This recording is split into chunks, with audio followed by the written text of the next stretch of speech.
Mungkin kata itulah yang tepat, yang dapat menggambarkan kisruh yang menyeret nama aktris kontroversial Nikita Mirzani dan Dr. Reza Gladys, yang membuatnya harus mendekam di balik jeruji besi. Sampai dengan saat ini, setelah lama jadi perbincangan, kasus dugaan pemerasan Reza Gladys kini temui titik baru. Pihak kejaksaan menyatakan berkas Nikita Mirzani sudah lengkap. Artinya proses hukum makin dekat ke meja hijau. Tapi yang bikin heboh, Reza Gladys menyebut Nikita hanya bermimpi kalau ingin bebas. Wah, ada apa sebenarnya? Apa yang membuat kuasa hukum Reza sangat yakin Binnen P21? Pemirsa, bersama Intens Investigasi, kami hadirkan kabar terkini, terpercaya, dan teraktual.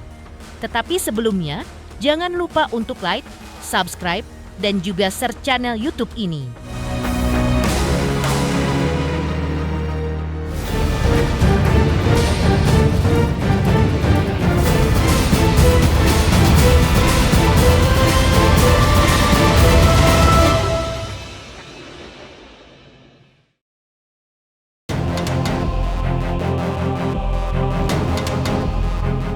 Seperti diceritakan sebelumnya, atau kembali membahas perkembangan terbaru kasus Nikita Mirzani, tersangka dalam dugaan pemerasan terhadap Reza Gladys. Pihak kejaksaan resmi menyatakan berkasnya sudah lengkap. Statusnya kini adalah P21. Penetapan ini dilakukan sejak 28 Mei lalu. Syahron Hasibuan dari Kejaksaan Tinggi DKI Jakarta menyebut, berkas Nikita dinyatakan lengkap secara formil dan material. Artinya, sudah bisa dilanjutkan ke proses penuntutan. Mendengar kabar ini, kuasa hukum Reza Gladys justru mempertanyakan, kenapa belum ada pemberitahuan resmi dari penyidik? Menurut kuasa hukum Reza, seharusnya ada pemberitahuan tertulis, karena hal itu diatur dalam peraturan hukum acara. Tapi hingga saat ini, mereka belum menerima surat tersebut. Julianus Sembiring menyebut, dari awal, pihaknya yakin kasus ini akan P21 karena alat bukti dan unsur pidananya sudah kuat. Pernyataan bahwa Nikita akan bebas disebut sebagai pendapat yang salah besar. Surya Batubara menambahkan, status P21 itu berarti tinggal menunggu tahap 2, yaitu penyerahan tersangka dan barang bukti ke jaksa. Namun, karena Nikita sedang sakit, tahap ini belum bisa dilakukan. Tapi bagi kuasa hukum Reza, itu hal yang biasa dalam proses hukum. Mereka juga menyebut tensi naik, asam urat naik, gula naik, itu wajar. Apalagi kalau kenyataan tidak sesuai harapan. Sementara itu, terkait kelanjutan P21 tahap 2, yang akan menjadi tahap akhir bagi Nikita menuju persidangan. Ini kata Syahron Hasibuan dari Kejaksaan Tinggi DKI. Tanggal 21 itu dapat kami pastikan setelah kita lakukan konfirmasi ke tim penuntut umum bahwasanya sejak tanggal 28 Mei hari Rabu 28 Mei itu sudah dinyatakan berkas P21. Artinya ada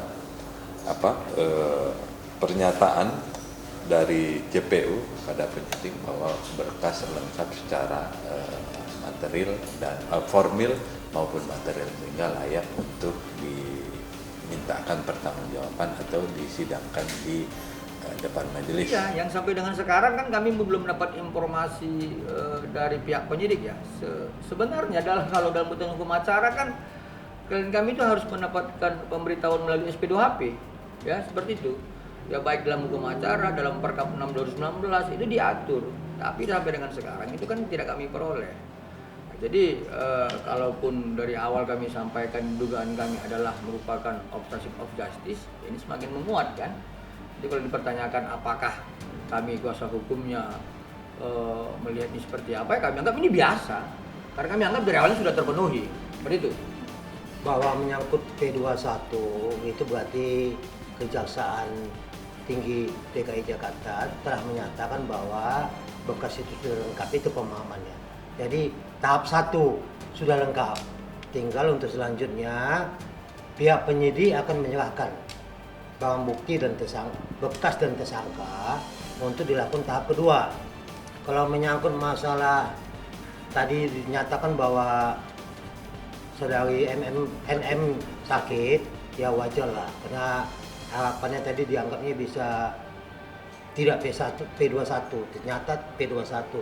Ya biasa kalau gitu, biasa tensi naik, asam urat naik, gula naik, itu biasa. Karena tidak sesuai dengan harapannya. Terhadap informasi yang secara resmi ya dari pihak penyidik kepada kami tentang bahwa apakah sudah dilakukan penetapan P21 terhadap tersangka NM dan IM, kami belum mendapatkan informasi secara resmi ya, itu pertama dulu. Tetapi kalau melihat dari informasi tadi dari media, kami mendengar bahwa dari pihak Kejaksaan Tinggi DKI yang disampaikan oleh Kasipendhum bahwa penetapan P21 terhadap tersangka NM dan IM sudah dilaksanakan pada tanggal 28 Mei. Terhadap itu ya kami berpendapat ini hal yang wajar ya. Karena dari awal kan kami sudah yakin dan percaya bahwa kedua tersangka ini akan sangat dengan gampang untuk di P21-kan, karena menurut kita bahwa alat bukti itu sudah terlengkapi. Begitu juga dengan berkas-berkas bagaimana petunjuk jaksa yang dikaitkan dengan pasal 138 KUHP. Tetapi kalau kemudian ada juga yang kemarin menyatakan ini tidak akan P21 dan ini akan bebas dan sebagainya, kan kami sudah sampaikan. Itulah pendapat yang sangat keliru. Untuk tahap 2 ini masih menunggu kabar dari JPU-nya, karena informasi antara koordinasi penyidik dengan penuntut umum bahwasanya informasinya kitanya itu lagi dalam proses dirawat di rumah sakit Polri atau di Bayangkari atau di mana, atau yang dirujuk oleh penyidik. Jadi penuntut umum belum bisa memastikan kapan, karena penuntut umum juga kan harus proses penyerahan tersangka dan barang bukti itu kan harus kondisinya sehat sehingga bisa dimintakan pertanggungjawaban pidananya, baik badannya, ya kan. Dalam kondisi sakit ya silakan nanti teman-teman penyidik seperti apa kondisi fisik yang bersangkutan ya, atau tersangka. Berarti bisa dipastikan pelimpahan tahap 2 belum dapat berjalan lantaran salah satu tersangka sakit? Iya, informasi terakhir begitu. Per kapan? Informasi yang saya dapat sebelum kita press conference ini, saya pastikan bahwa informasi itu dari penyidik sumbernya, bahwa sakitnya kapan saya nggak bisa pastikan. Silakan ke teman-teman penyidik ya, kan ada penahanannya nanti. Ini kan perpanjang lagi nih, 2 Juni sampai 2 Juli informasi terakhir. Kalau tidak iya betul. Nanti kita lihat masih ada peluang perpanjangan penahanan lagi nggak yang dipunya penyidik. Kalau ada ya diperpanjang lagi. Kuasa hukum Reza Gladys kembali angkat bicara soal laporan hukum kliennya yang mencatut 4 nama, 4 peristiwa hukum yang disebut terjadi secara terpisah. Namun hanya 2 orang yang ditetapkan sebagai tersangka. Julianus Sembiring menegaskan, dari awal pihaknya sudah jelas melaporkan 4 individu dan mereka punya bukti untuk semuanya. Tapi dalam proses penyidikan, hanya 2 nama yang naik status jadi tersangka. Hal ini membuat Reza Gladys merasa belum puas. Menurut Julianus, ada dugaan penyalahgunaan wewenang. Karena 2 nama lain hingga kini belum jelas kabarnya. Julianus juga menjelaskan perbedaan penting antara alat bukti dan barang bukti. Barang bukti diatur dalam pasal 39 KUHP, sedangkan alat bukti di pasal 184 KUHP. Ia menyentil pihak-pihak yang tidak paham hukum dan menyebut pihaknya paham betul proses dan mekanisme penyidikan. Karena itu, mereka terus menagih kejelasan. Sebenarnya kan laporan klien kami itu terhadap 4 orang. Ya, saya tegaskan kembali, terhadap 4 orang dan terhadap 4 peristiwa hukum. Yang jadi persoalan kan nih, setelah dilakukan gelar perkara di tingkat sidik yang ditetapkan sebagai tersangka kan 2 orang. Kalau dipertanyakan apakah klien kami itu merasa puas, tentu tidak. Ya, dari awal saya sampaikan, kalau kemudian ditetapkan ini P21 itu wajar. Kalau kemudian ada spekulasi-spekulasi yang tidak muncul, itu mungkin yang kurang paham hukum. Kami kan paham peristiwa hukumnya, kami mengerti barang bukti dan alat bukti yang kami sajikan kepada penyidik. Mungkin juga ada rekan sejawat kami yang tidak bisa membedakan barang bukti dan alat bukti. Pada kesempatan kami sampaikan barang bukti itu di dalam pasal 39 KUHP, alat bukti itu dalam pasal 124 KUHP. Itu berbeda. Jadi kalau bertanyakan bahwa apakah klien kami puas, tidak. Ya, tetap klien kami itu menganggap bahwa adanya satu dugaan obstruction of justice terhadap laporan dia. Ya, ini penyalahgunaan wewenang sebenarnya menurut kami. Dugaan kami seperti itu. Di tengah panasnya kasus hukum yang menyeret nama Reza Gladys, gugatan Wan Prestasi dari Nikita Mirzani pun jadi sorotan. Tapi, kuasa hukum Reza menegaskan tidak pernah ada perjanjian, baik secara lisan, apalagi tertulis. Robert Parahum Siahaan menyebut, yang disebut perjanjian oleh pihak Nikita hanya obrolan belaka, bukan kontrak, bukan kesepakatan hukum. Ia menjelaskan soal 3 kelompok uang. Ada 4 miliar yang disebut uang tutup mulut. Ada 100 miliar yang disebut lunas usai penetapan P21. Dan yang terakhir, gugatan Wan Prestasi yang dinilai tidak berdasar. Menurutnya, isi gugatan hanya berisi potongan cerita yang dipaksakan jadi satu kesatuan.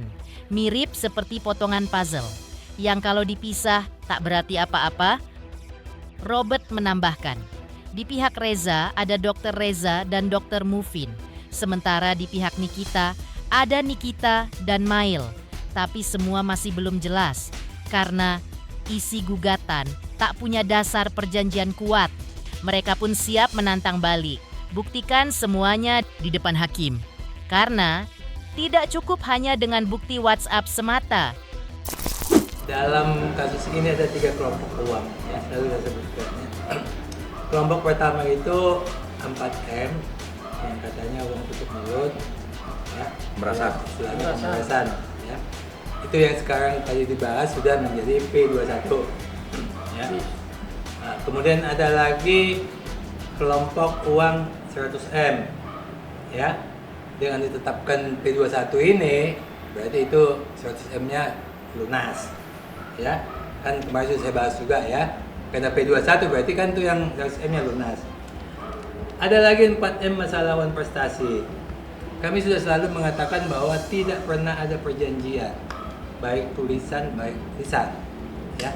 Apalagi dia mengatakan selalu kalau menyampaikan kepada media, ya lisan ya. Ini zaman now ini. Kalau zaman dulu sih iya, belum ada pulpen, belum ada kertas. Jadi orang tuh komunikasinya lisan-lisan. Tapi zaman sekarang ini kan ada pulpen, ada kertas. Harusnya kan perjanjian ditulis, ya.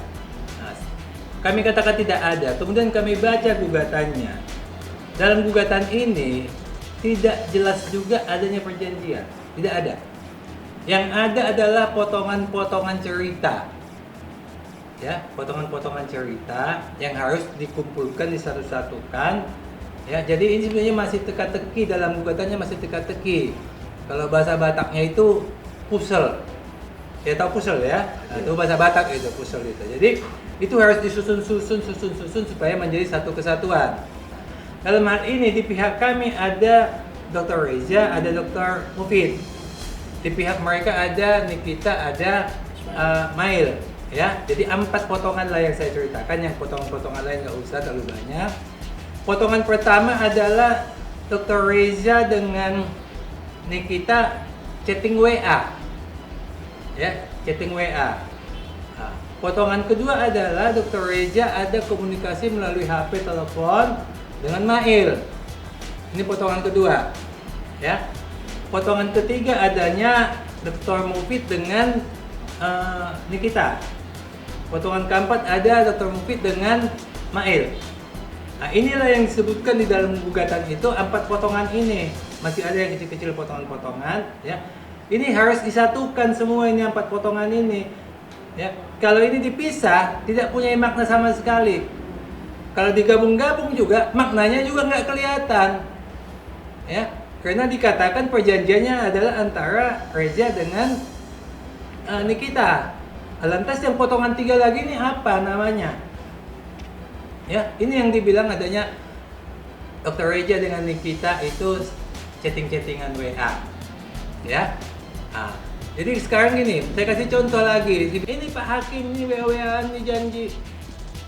Hakim akan ketawa, tidak cukup dengan WA-WAan ini jadi timbul perjanjian. Ya. Sementara itu, lain halnya dengan kuasa hukum Reza Gladys yang terkesan berani berbicara di tengah panasnya permasalahan ini. Tim kuasa hukum Nikita, Fahmi Bahmid, terkesan tak mau berbicara apapun terhadap awak media Fachmi, lebih banyak diam dan meminta awak media menanyakan kejelasannya kepada pihak yang berwenang. Lantas apa alasan dibalik diamnya Fahmi Bahmid? Iya katanya lagi sakit bang. Udah ngaji, maaf ya. Bang. Iya, tadi gimana bang? Ada ngaji. Mohon maaf. Tapi kondisi bang Nikmir gimana? Ada Bang? ngaji. Mohon maaf. Dengar nggak ngaji? Makasih ya bang ya. Udah ngaji sebentar ya. Nggak enak terus masa kita seperti. Habis maghrib ya bang? Tadi keterangan dari pihak Kejati katanya sakit kondisinya bang. Coba tanya di dalam. Sakit nggak? Di tengah ketegasan kuasa hukum Reza Gladys, Dr. Oki pun ikut angkat suara menanggapi gugatan Nikita terhadap Reza Gladys. Dan di sisi lain, kuasa hukum Nikita ungkap kabar terbaru soal Loli. Lantas, bagaimana jawaban Dr. Oki soal tudingan Wan Prestasi dan benarkah Loli tetap tegar tanpa sang ibu? 3 juta subscriber, luar biasa sekali 3 juta. Ya pokoknya semakin sukses lah dan bisa menghadirkan sesuatu yang memang baik untuk diperlihatkan.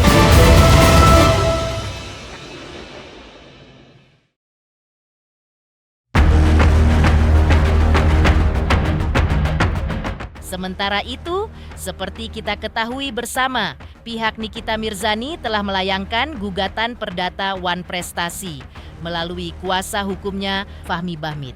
Gugatan ini ditujukan kepada Dr. Reza Gladys dan suaminya. Hal itu disampaikan oleh kuasa hukum Nikita. Menurut Fachmi, gugatan tersebut bertujuan untuk menguji terkait ada tidaknya perjanjian secara tertulis dan secara lisan antara Nikita Mirzani dengan Dr. Reza Gladys pada bulan November 2024. Selain itu, gugatan tersebut juga bertujuan agar pihak Nikita Mirzani mendapatkan perlindungan dari negara, kejaksaan, dan kepolisian dari seseorang yang diduga telah mengingkari janjinya. Dalam hal ini diduga adalah Dr. Reza Gladys dan suaminya. Kabarnya, gugatan Nikita Mirzani tersebut senilai 100 miliar rupiah. Lantas, seperti apa pula tanggapan Dr. Oki, sahabat Nikita Mirzani? Atas langkah tersebut, benarkah Dr. Oki mendukung langkah Nikita? Dan benarkah pula Dr. Oki pun telah diperiksa polisi? Kondisi yang membuat Nikita sedikit lebih tenang, meski masih berada di balik jeruji. Setidaknya, ia tahu anak-anaknya baik-baik saja. Terkait kasus yang menjerat Nikita Mirzani, sidang perdata gugatan Wan Prestasi artinya ada tidaknya seseorang yang melakukan ingkar janji. Jadi Wan Prestasi itu adalah terkait dengan ingkar janji. Nah, ingkar janji itu berarti ada sesuatu yang pernah disampaikan namun diingkari. Itu namanya Wan Prestasi. Nah, inilah yang saat ini saya uji adalah untuk mencari dan meminta sebuah kebenaran sekaligus meminta perlindungan Nikita Mirzani. Jadi Nikita Mirzani mengajukan gugatan Wan Prestasi adalah untuk meminta perlindungan kepada negara, kepada kepolisian, kepada kejaksaan. Dia mohon kepada mereka, para turut tergugat, mohon saya dilindungi. Menurut saya ini ada persoalan seseorang yang telah ingkar janji, di mana kejadian tersebut terjadi pada November 2024. Saya tidak kenal, saya tidak tahu, tiba-tiba dipaksa untuk bertemu, tapi saya tidak mau. Akhirnya dia melalui staf saya meminta berkomunikasi dan seterusnya. Kenal tidak, kami juga tidak ada urusan. Tapi dia menyatakan tolong dibantu di review yang baik-baik atas produk kami. Terus persoalannya di mana? Kita diam-diam dikasih uang terus tiba-tiba kita dibilang melakukan sesuatu yang melanggar hukum. Kenal tidak, seperti itu. Dan yang bersangkutan pun dalam keadaan bebas merdeka. Dia mau ngasih boleh, nggak ngasih boleh. Terus kenapa harus dia sendiri yang memaksa? Dia sendiri yang mengatur. Dibagi 2 kali. 2 kali diserahkan dalam bentuk transfer, satunya diserahkan dalam bentuk tunai. Itulah persoalan yang saat ini kita uji. Jadi Wan Prestasi itu ada seseorang yang mengingkari apa yang pernah dia sampaikan. Jadi bisa lisan, bisa tertulis yang namanya Wan Prestasi. Bang, penggugat dihadirkan nggak Bang? Tergugat. RJ dan ada satu lagi. Dokter sebagai saksi gimana agenda selanjutnya? Yang soal sebagai orang terdekat Nikita Mirzani pasti selalu support. apakah sudah jenguk Dok? Oh, saya hampir tiap hari kalau Iya, ketemu kalem Nikita aja Bang. Mirzani. Kalem.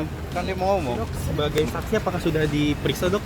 Oh, saya kan sudah diperiksa di tanggal 6 Februari kemarin kan sudah diperiksa. Apakah ada Terkait Nikita Mirzani yang menggugat Reza Gladys yang 100M gitu gimana Dok tanggapannya? Saya selalu support Nikita Mirzani. Oke Dok, mungkin Ketika Nikita Mirzani sedang terpuruk di balik jeruji besi, putrinya, Laura Meizani Mawardi, atau yang dikenal dengan nama Loli, rupanya baru saja merayakan ulang tahun ke-18 pada tanggal 29 Mei tahun 2025, Fahmi Bahmid.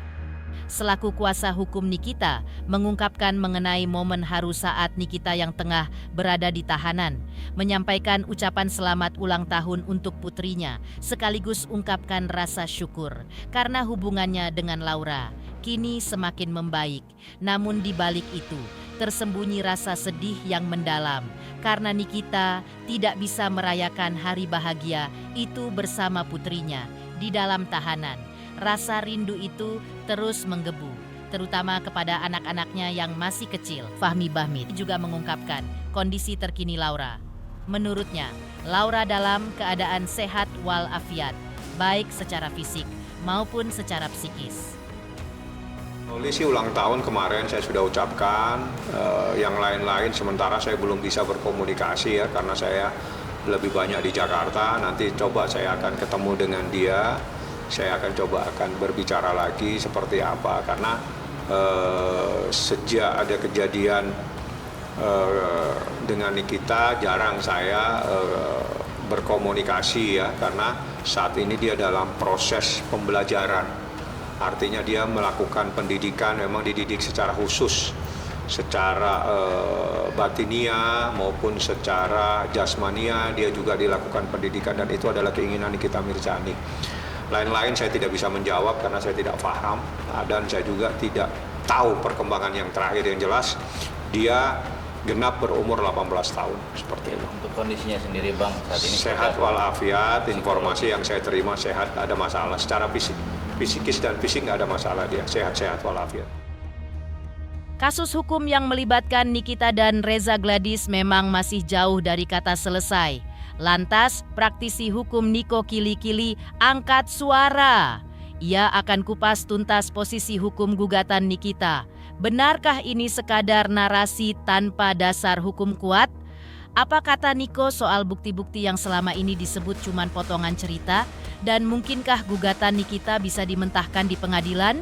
Selamat untuk intens investigasi karena sudah mencapai 3 juta subscribers di YouTube.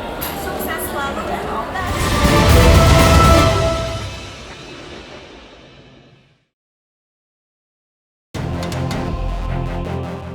Di sisi lain, langkah gugatan Wan Prestasi dari Nikita Mirzani terhadap Dr. Reza Gladys mendapat analisa hukum dari praktisi hukum Nicholas Kili-Kili.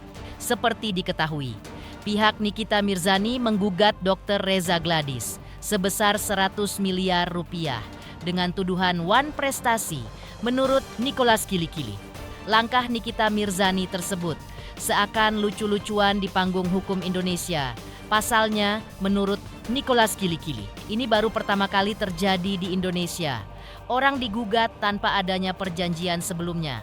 Klaim adanya perjanjian dari pihak Nikita Mirzani berupa bukti percakapan telepon. Menurut Nikolaus, bukanlah bukti, melainkan hanya petunjuk.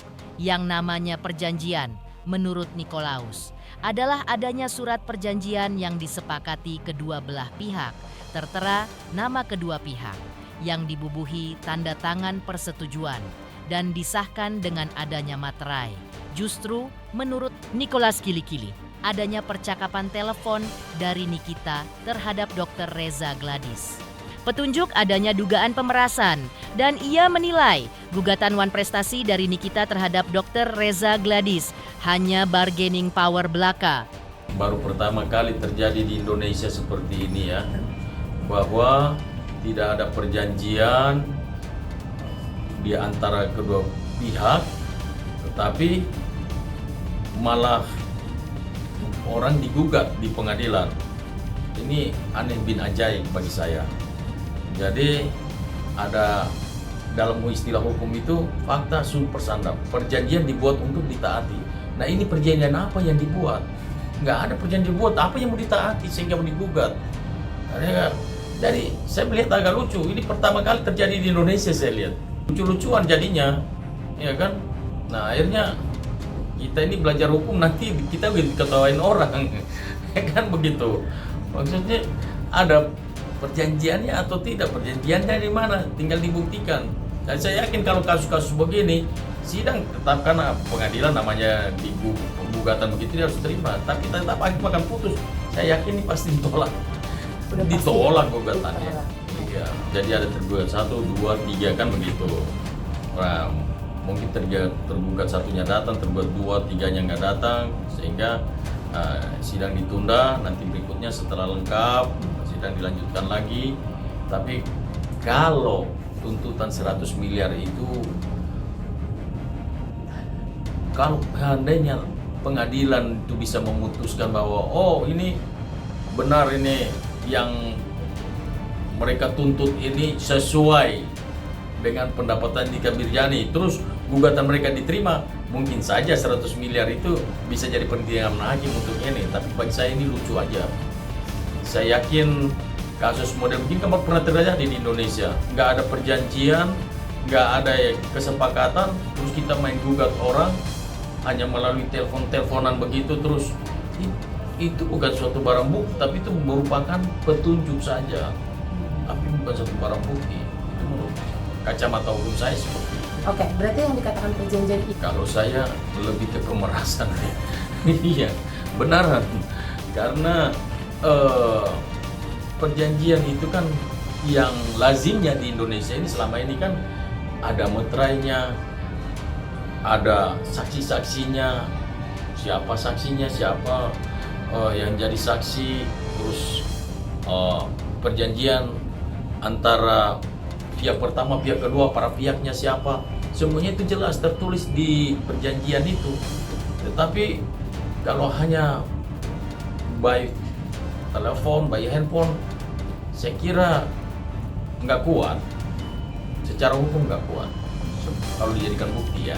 Oh iya, itu bisa masuk dalam ranah pemerasan memang. Pengacara itu begini loh, pengacara dia selalu, tugas pengacara itu mencari celah hukum. Nah mungkin ini pengacaranya di kita merasa bahwa ini celah hukum yang dia bisa pakai untuk bargaining power dengan si Gladys supaya kasus pidananya digugurkan. Dia bisa bargaining di situ. Tujuannya itu sebetulnya. Dugaan saya itu seperti itu. Pemirsa, bersama Intens Investigasi, kami hadirkan kabar terkini, terpercaya, dan teraktual. Tetapi sebelumnya, jangan lupa untuk like, subscribe, dan juga share channel YouTube ini.